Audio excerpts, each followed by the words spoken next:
Welcome to Yahoo Finance's flagship show, The Morning Brief. I'm Julie Hyman. Let's get to the three things you need to know today. First up, U.S. stock futures, little change this morning. The stock rally did resume on Wednesday after a short-lived pullback this week. Both the S&P 500 and the Nasdaq closed at record highs. Meanwhile, gold hovering near all-time highs, as well as the so-called debasement trade holds on Wall Street. Some of the optimism in the market due in part to the Fed's rate cut outlook. Minutes from the Federal Reserve September meeting show officials are willing to further lower rates this year. Still, many members expressed caution on cuts as inflation looms over the economy. We'll hear more on the Fed's outlook this morning when Chair Jay Powell delivers some remarks at a conference.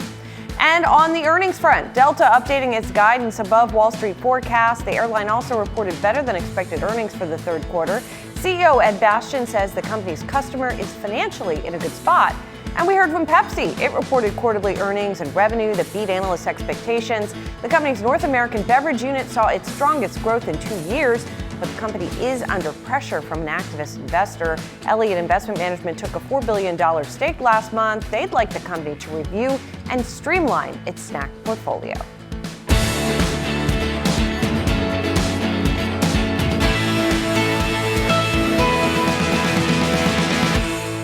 Let's get a check-in on stock futures right now. We're seeing a mixed picture here this morning, but really very little change. So let's get more specific and dig into our top stories of the day. PepsiCo topping third quarter estimates as strength in its beverage business offsets weakness in snacking, plus Delta issuing a bullish outlook following a strong third quarter, and Federal Reserve Chair Jay Powell speaking at a community bank conference as investors await the Fed's next move. Joining me now, senior reporter Brooke DePalma live at the NASDAQ, Federal Reserve correspondent Jennifer Schonberger, and senior autos reporter Prof. Subramanian. But he doesn't just do autos, he does all things transportation, and that's why we got to talk to you about Delta this morning. Diving right in there and seeing a positive reaction in the shares after the company's numbers. Yeah, another strong quarter in the third quarter for Delta this Thursday morning, driven by premium in the business segments, right? So for the quarter, Delta posted adjusted revenue of $15.2 billion.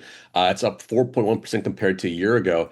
And adjusted EPS came in at $1.71 versus $1.56 expected. Operating income came in at $1.7 billion. And again, another strong number there. But premium, right? Premium up 9%.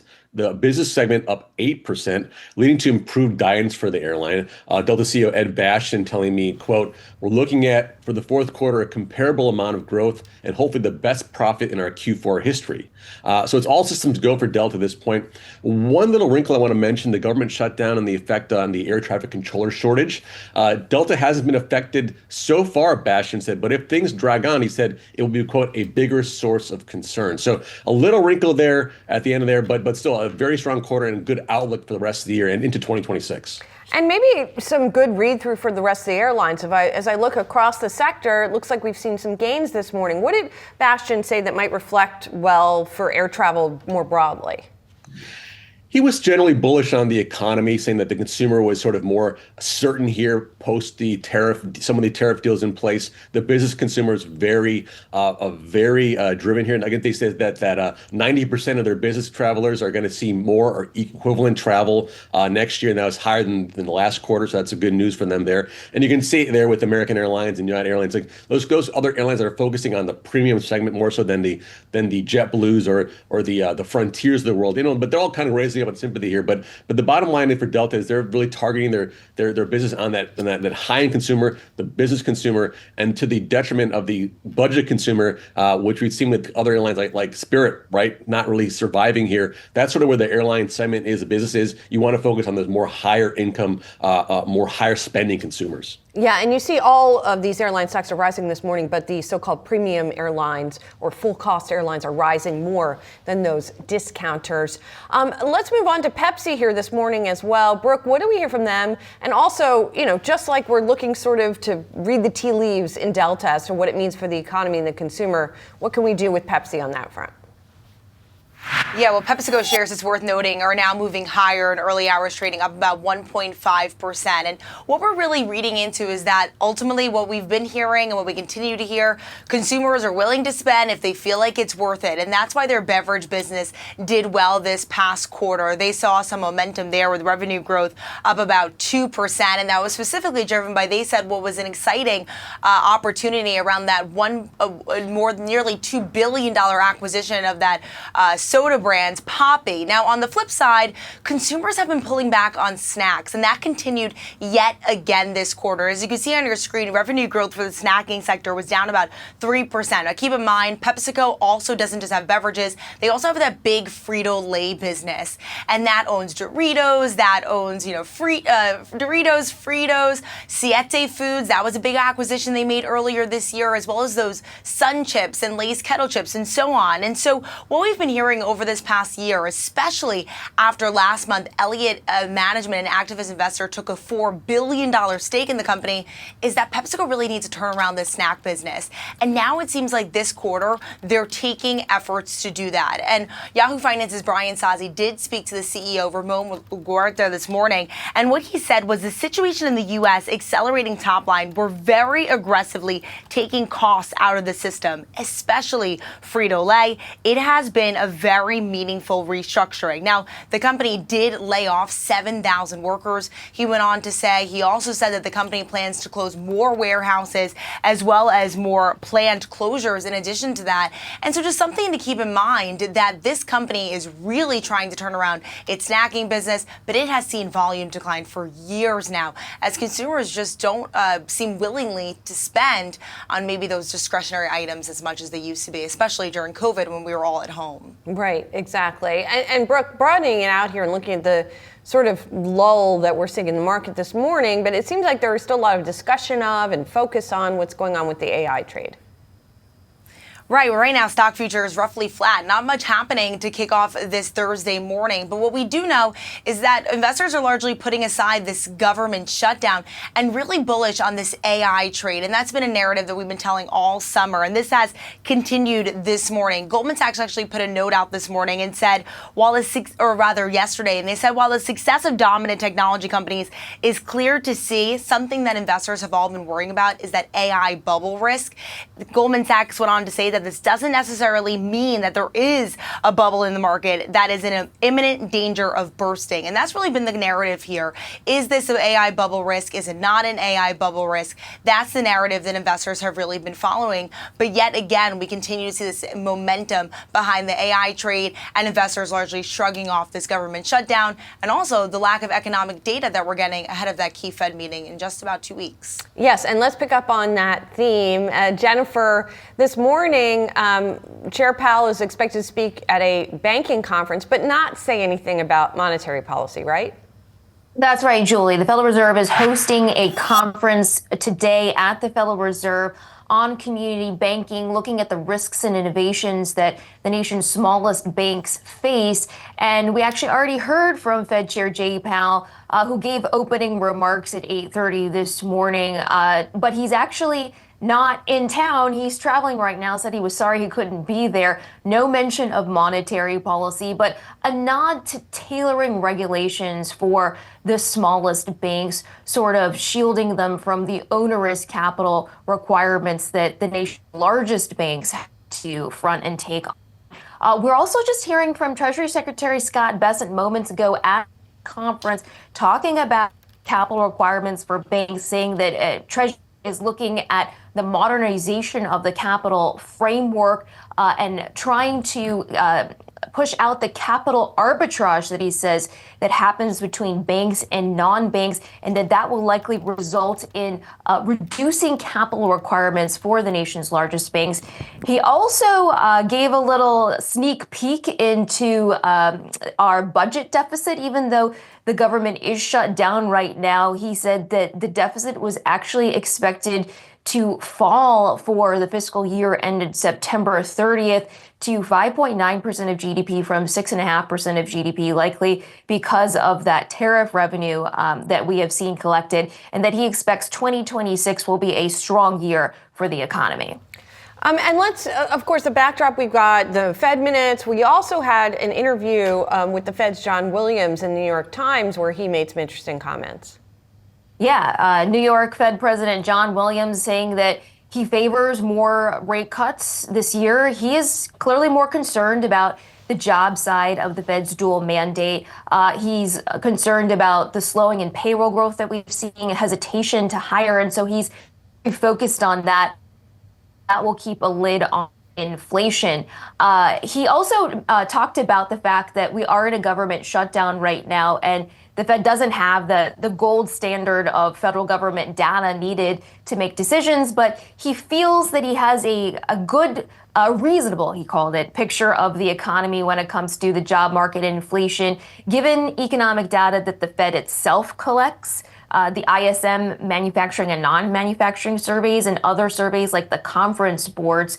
So he seems to feel comfortable about making a decision about the data if we still have a shutdown at the end of this month. And that, his comments sort of dovetailed with what we saw in the Fed minutes yesterday, which is that most Fed officials think that it will be appropriate to reduce rates further this year.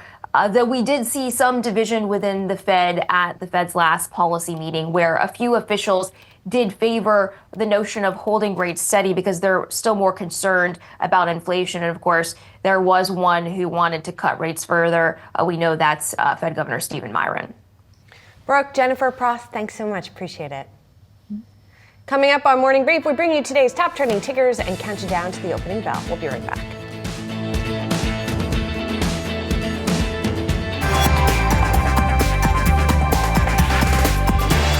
Now time for some of today's trending tickers. We're watching Intel, TSMC, and NVIDIA. First up is Intel, the chipmaker introducing new products and manufacturing technology, all part of the embattled company's turnaround strategy. Its Panther Lake processor designs are now in full production. They'll go on sale next year. The new chips are made with 18A technology, which Intel says offers advantages that none of its competitors can match yet. A reminder, Intel's now backed by the U.S. government and is the company's biggest investor. The shares a little changed this morning. Sticking with chips, let's talk TSMC, the chipmaker reporting strong sales for September. Factoring in July and August, the company saw a 30% increase in its third quarter sales. AI euphoria has driven increased demand for semiconductors. That's led to a 30% rise in the company's share price this year. TSMC is the go-to chipmaker for NVIDIA, AMD, Broadcom, and others. And remember, we call them all chipmakers. But Taiwan Semiconductors is the one that's actually manufacturing the chips in a plant. The other ones are more designers than actual physically making the chips. Intel, of course, is the exception. It does both. And then let's talk about NVIDIA, speaking of which. Cantor Fitzgerald boosting its price target on the stock to a street high. The analyst lifting his view for shares to $300 from $240. CJ Muse sees more growth potential for the chipmaker on the back of AI-related demand. He adds that we're in the early innings of a multi-trillion-dollar AI infrastructure build-out. Cantor's price target implies upside of nearly 60% from NVIDIA's last close. As always, you can scan the QR code below to track the best and worst performing stocks with Yahoo Finance's trending tickers page. Well, gold has climbed by over 50% in 2025. It's holding above $4,000 in recent days as the so-called debasement trade gains steam. Back in 2011, Warren Buffett cautioned investors in his annual shareholder letter that gold, quote, is currently a huge favorite of investors who fear almost all other assets, but that the precious metal, quote, has two significant shortcomings, being neither of much use nor procreative. If you own 1 ounce of gold for all an eternity, you'll still own an ounce at its end. Joining us now, Lee Munson, Portfolio Wealth Advisors President and CIO. And we brought in the Buffett quote, Lee, because we frequently talk to you about Buffett. Yeah. I know you're, well, everybody's an admirer of Buffett, but I know you are in particular. How do you view gold in this surge that we have seen? Well, the trick with gold trading is you look over a 10-year period and then you say, what are the 2 years out of 10 the gold's going to do well? And this is one of those 2 years. I've traded gold successfully for many years. I basically kind of retired from trading gold about 3 or 4 years ago, obviously too early, right? So gold has a pattern. First you get the main driver of gold, which is central bank diversification. Now central banks, China, India, Turkey, and then all these little countries you've never heard of like Mongolia are diversifying outside of the dollar into gold. When you look at central bank surveys, they clearly say 10 years from now, the dollar they still expect to be the main reserve currency, but because of geopolitical concerns, the Trump trade war, they do want to have a gold holding. So that's where it starts. Then you've got the FOMO, then you've got the momentum traders, right? That's when gold gets hot. Usually it's a central bank asset class, and now we've got everybody into it. Gold people right now, you got half of America that hates this presidential administration, right? and they are fearful of everything right now. They look at global collapse. It's like night and day compared to like my clients who are, hardcore Republicans that don't see any problem and have a lot of faith in America right now. And they don't hold any gold? A few of them do, but for different reasons, right? They see it as an inflation hedge in some way. I mean, I remember when I was 6 years old, my very first investment was a gold panda bear, a Chinese gold ounce. And it took me 44 years to get my money back adjusted for inflation. That happened this summer. So people should remember that about Yeah, 45 years I was right.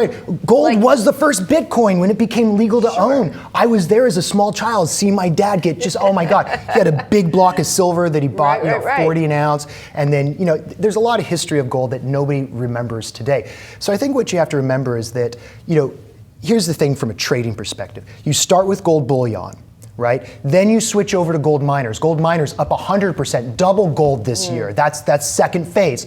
Third phase, then you get silver. Silver is the meme cousin of gold. Don't give me this industrial EV solar panel crap. Yeah. There's enough silver for all of that. It's not a play on industrial production. It's just a degenerate gambling ploy after people get stuck with gold. They see miners up 100, then silver. And then the final frontier, when you see silver miners go parabolic, that's when the phase is done. So we're basically and the other metals are also like platinum, palladium. Oh my those gosh. guys are also flying too. Well, and look at what a gift. I mean, listen, it's not my thing. I like to make money on stocks and bonds, but you had all summer to get into platinum. You had all summer to get into palladium before it went parabolic. Yeah. So it's not as if this stuff is unknown. It's just, it doesn't have any real kind of tangible value. But I do notice a lot of young kids, I mentor at University of New Mexico, and so I underwrite all these investment challenges. I give thousands of dollars of these like gifts to let's do an investment challenge, show me the hot stocks, and you get these kids excited. I read through 25 of their reports earlier this week, preliminary reports, and obviously they still all want to be long NVIDIA. Sure. And trigger warning, we're talking about gold, not NVIDIA right now, but they've switched to gold from Bitcoin, right? Oh, as if they've discovered this gold thing. And they tell me if we keep spending, the dollar will go to zero, and then everybody who owns gold, they'll own the world. And it's I heard that from the Bitcoin crowd. So that's what's so interesting, because I keep hearing that this is the debasement trade, but in recent days I've seen some pushback against because the other things in the market don't add up. What we're seeing in the bond market doesn't necessarily indicate that. So how do you read all of that? Here's the thing. When you're going into gold and you say why, there is no why. It's a commodity. It's a hard currency. So it's like Bitcoin. You buy it. It has no value. I love the look. If you've ever seen a real gold bar, it's mesmerizing, and you're just like, I understand why I have to buy this gold. Your little gold panda. Your little gold panda bear. It is mesmerizing. But in all seriousness, gold is just a trade. It's always been a trade. It is a store of value over very, very long periods of time. But so when you ask somebody, why are you in gold? You're saying justify earning something that collects dust and keeps its store of value over multiple decades, not multiple years. And so they have to say debasement because they see it on TV. And it's I've been hearing debasement since the early 80s. Right. And you say, oh, it's an inflation hedge. Really? 1980s, 1990s, all gold does is go down when inflation is much higher than it is today? Don't give me that stuff, right? It has to do with central bank positioning. It has to do with retail traders, and it has to do with just regular traders. One last thing about gold. It spikes up and then breaks hearts for years.